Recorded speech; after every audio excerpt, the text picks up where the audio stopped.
அடிப்படை உரிமைகள்ல இன்னொரு பிரிவு கூட இருக்குது. அதுதான் 23.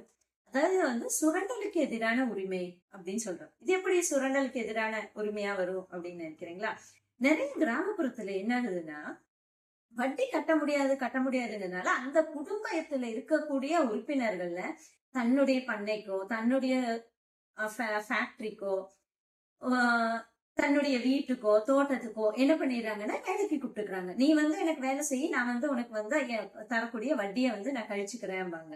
இல்லைன்னா நீ வேலை செய்ய, ஆனா நீ பணம் இல்லாம வேலை செய்யணும். இல்லைன்னா சொற்ப கூலிக்காக நீ வேலை செய்யணும். அப்ப நான் வட்டியை கழிச்சுட்டே வருவேன். இப்படி பண்ணீங்கன்னா வாழ்க்கை ஃபுல்லா அங்க அடிமையா தான் இருக்கணுமே தவிர உங்களுடைய கடன் தீராது. இதுதான் சுரண்டல். உங்களுடைய உழைப்பை அந்த இடத்துல சுரண்டலுக்கு உட்படுது. சோ இதுவுமே நம்மளோட அடிப்படை உரிமை மீறலா தான் இருக்கு. அதுக்கு அடுத்து இன்னொன்னு பாத்தீங்கன்னா, நம்ம அடிப்படை உரிமைகள்ல தான் ஆர்டிகல் 19(1)G பிரிவுல ஒண்ணு இருக்கு. தொழில் செய்வதற்கான ஒரு உரிமை, அதோடைய கட்டுப்பாடு விதிக்கிறாங்க. நமக்கு எந்த தொழில் வேணாலும் செய்யலாம். ஆனா அப்படிங்கறது ஒரு உரிமைய அரசாங்கம் நமக்கு கொடுக்குது.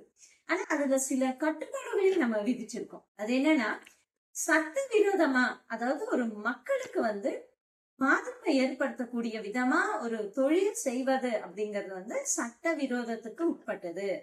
இது அந்த இதுல இருந்து கட்டுப்பாட்டுக்கு உட்பட்டது. அது யாருமே என்கரேஜ் பண்ண மாட்டாங்க. நீங்க வட்டிக்கு விட்டு சம்பாதிக்கலாம். வருஷத்துக்கு 9% இன்ட்ரெஸ்ட், 12% இன்ட்ரெஸ்ட். இது லீகல். நீங்க எந்த தொழில் வேணாலும் சம்பாதிக்கலாம். ஆனா கவர்மெண்ட் பிக்ஸ் பண்ணி வச்சிருக்கிற அந்த அளவுல இருந்து கடந்து போறீங்க.